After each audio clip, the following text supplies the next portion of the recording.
Hey YouTubers, diecast collectors, it's Jared White, the J-Man 6'3", and today we have a triple 1/64 scale review for you guys today. I have 3 cars here. They're all in resealable blister packages. So without further ado, I'm just going to jump right into this review. The first car we have here is, to me, it's kind of a curious subject. This is the True LE series of cars. Now, I have no idea, but I personally think it was just a marketing thing. They used to do this series of cars where they included tool shavings with their die-cast cars, which was kind of interesting in a way. And I bought this. The first time I saw it at Toys R Us, I almost wanted to beg my mom to get it, and I looked at the price scanner. I saw the price. I'm like, yeah, no. And I saw 15 bucks. I'm like, I even thought, I'm like, who would pay 15 bucks for a die cast, and especially Hot Wheels? And there was other things I wanted besides this. I mean, I could have probably gotten a decent Shelby Collectibles for like 25 more bucks. So that wasn't going to happen. But a couple years later, I was at TJ Maxx. The diecast gods smiled upon me, and I managed to find it. And I found the Auto World store exclusive color, the exclusive AutoWorldStore.com edition. This one you can only get through Auto World Store. I was wondering why it showed up at TJ Maxx, because this was an exclusive you can only get there, but I decided to get the orange one. Now, as you can see, if you want to pause and read this was the car. I'm going to try and get the least glare that I can. If you want to pause and read that, you can right there. Alright, so they basically made these cars, and they destroy the mold basically with a lathe or whatever, and it's one production run of 4 colors. They make about 9,500, which I don't know if that's really that is kind of limited edition, but you can only get 1,500 of this particular color, so that's kind of cool. Now, these were pretty detailed, I will admit. Auto World does make a good detailed car. This is kind of when Auto World was making just 1/18th, and we didn't really see any 1/64 scale stuff. So this was kind of them in their infancy before we saw all the beautiful 1/64 scale stuff that they make nowadays. Now, I will get on to the die-cast. Like I said, I love Auto World. They do a lot of detailed stuff, but their cars nowadays are so hard to find, and I haven't gotten an Auto World in so long, so I figured why not review one for a little review. And I needed to differentiate my scales of reviews and stuff, like 1/64, 1/43. I've been covering a lot of 1/24 and 1/18th, but I need to cover more of the smaller scale. Now, the outside of this car, you can see in the front here, you have jeweled headlights. It even has a separate piece for the front grille. And you get the marker lights down there. The front grille is painted in. Now I can show you underneath the hood, because there is a lot to see underneath here. It's actually fairly detailed. I really detailed this thing up to the nines, and they had this thing secured on the base with these little zip ties. The only thing that disappointed me about this car is it did not include a display case. And if I had bought it for 15 bucks, I would have been really upset, since they don't include them with display cases. But I'm not too ticked off, because I only spent 5 bucks on it. But it's very detailed underneath here. They really did a good job for a 1/64th for engine detail wise. And you even got the little serial numbers stamped underneath the hood. I think mine is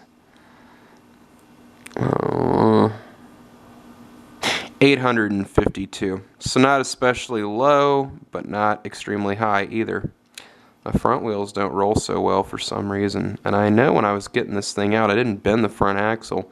So the wheels don't roll so well. Maybe the rims are pretty large and they're tucked underneath the wheel well. Maybe that's to simulate the realism of the car. The hood shut's pretty good. I like the hood on this car. It's kind of like that old Raisin brand hood that the Challengers had back in the day. And it's blacked out to look like those old some of the old drag racing cars to prevent the glare. So that's kind of neat. It's a blacked out hood. On the side here, this is kind of reminiscent of, I think, Dom's Dodge Charger from the new Fast and Furious. You even got the little gas cap right here. Can't really see that detail. There's some detail in there. I think it is detail in there. On the roof here, unfortunately, mine came with a small paint flub. I think a small booger might have gotten into the paint, but it's not too bad. I think if you can polish this out, might be some fingerprints in here, but I think you got to polish the paint a little bit. But it's not too bad. Their paint quality was pretty good on these things. Rear end here, I will show that, and it says True LE on the license plate. And you see there's a nice little jeweled backup light. This is a real clear plastic backup light, which is pretty neat. On the other side here, and I'll try and get the interior the best I can. It's pretty dark in there. Pretty nice though. Have no idea how I'm going to get this thing back on the base and back in the box, but I will figure it out. The interior right there. Getting my nasty fingerprints all over this thing, but I don't care. There's a marker light right here. So they have detailed this thing. Now, alright, so that's the main car.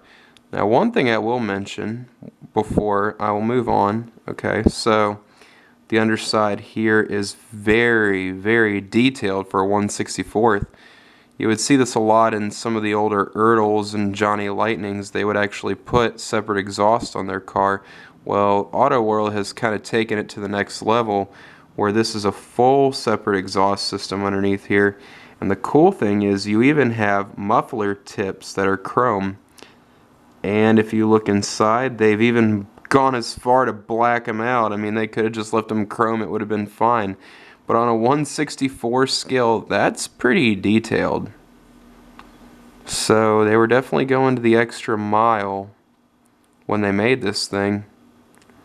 Screw together. So if you wanted to, you could probably look inside of it, but I'm not going to do that because this is one of my babies and I'm not going to take it apart. But you can see there's a lot of detail. They even got the drive shaft right there between the exhaust. And yeah, I think the base is definitely metal. It's just painted. If you're paying 17 or 15 bucks for a die cast, it better be metal on metal, all I'm saying. But yeah,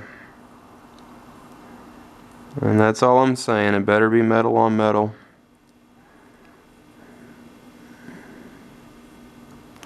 But pretty nice underside here. They've really gone, like I said, as I said, the extra mile.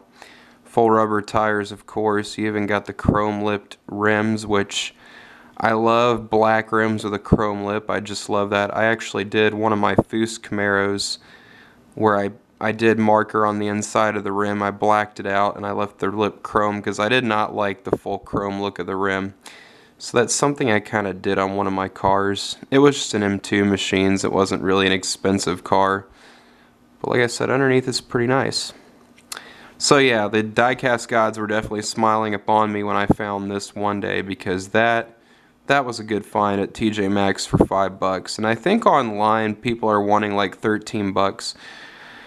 I definitely got to say, I got to give this car a full 10 out of 10. It's a pretty nice piece. Alright, so I'm going to move on to the next car. It's very, very nice. And that is the Johnny Lightning Gold Series AMC AMX. This one's a pretty nice one here. Alright, and it came with a chrome-based display. I'm going to crack this thing open. Alright, so there's the car. This one's pretty nice here. You have Goodyear tires on the script there. Pretty nice paint. This was the Gold Series, and these had the display cases. This was an awesome series. I love Gold Series Johnny Lightnings, and I will show you why. I haven't had a Johnny Lightning on the channel in a while either, so I figured why not review one. And I got one here that I can kind of free from its prison but put it back in. Nice front end here. The license plate was not there, but that's okay. AMX right there on the front. Hood opens to reveal a pretty detailed motor compartment. Pretty detailed. Very nice. Stays open pretty well, I gotta say. Pretty sweet. Alright, so doors don't open because it's a 164, so we'll show the interior.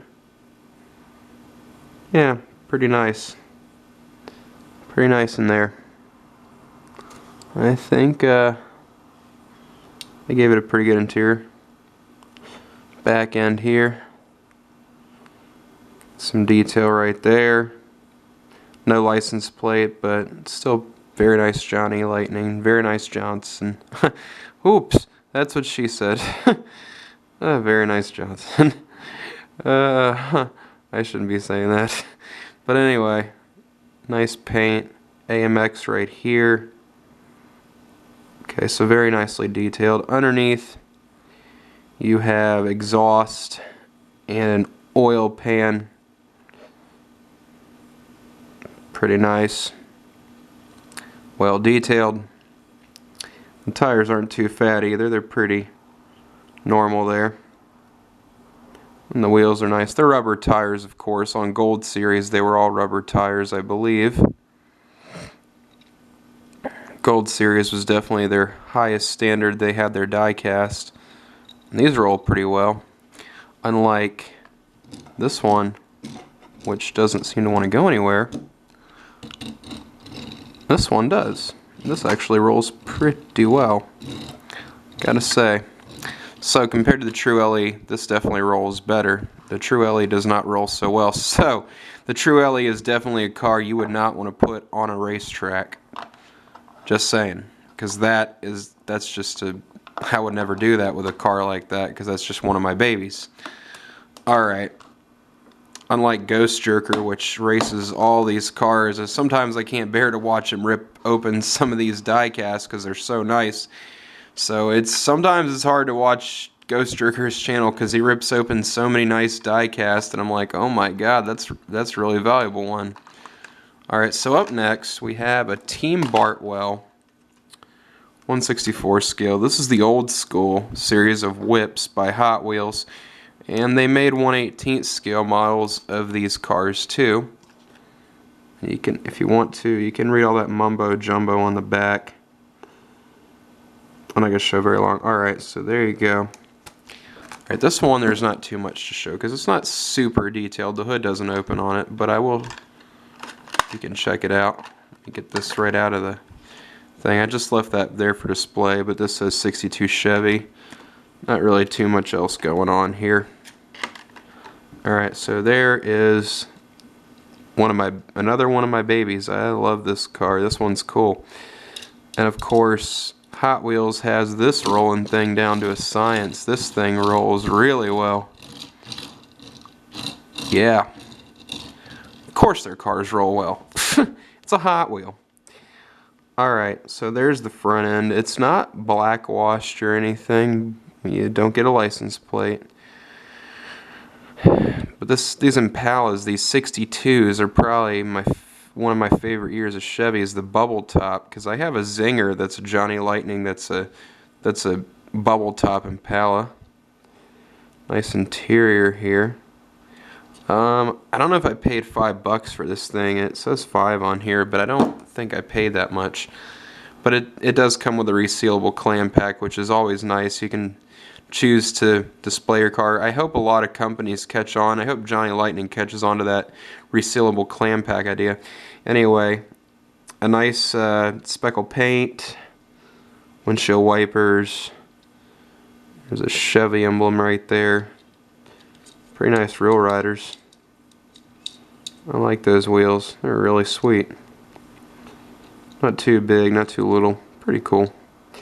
Team Bartwell in the back window here. And I think this one came out, I want to say, around, I don't want to bore you guys for too long. 2003 this came out. Okay, so 2003 these were hitting the shelves. They definitely don't make them like this anymore. Very, very cool. Alright, so yeah, you got the Chevrolet Impala right there. Right there. Down the other side. There's another shot of the interior. You can definitely see it well through that bubble top. So pretty nicely done interior there. There's the base. It's just a chrome plastic. That's all it is. But nevertheless, it's a pretty nice little die cast. Pretty cool.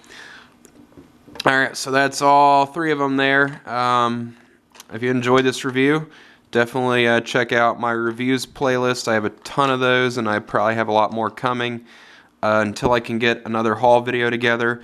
Eventually, I do not know when it's going to happen. I know I keep promising you guys, and I keep promising you, but pretty soon there will be a channel trailer vote-off coming. It's just, I love my channel trailer I made so much during Halloween, but it's really time to take that down. I need to make a channel trailer vote-off, so when you do see the channel trailer vote-off come, when it does, definitely make sure you guys leave your votes down below, leave your likes. Whatever channel trailer that I make gets the most votes and likes will be the new channel trailer for a while, at least until I put the zombie one up. Anyway, guys, like I said, make sure you give your rates, thumbs up, comment, subscribe. If you want to put a thumbs down, go ahead, you're inclined to, but just make sure you leave your responses, constructive feedback, anything that you want me to do. Alright, guys, have a good one. If it has to do with diecast, it has to be the J-Man 63. Bye.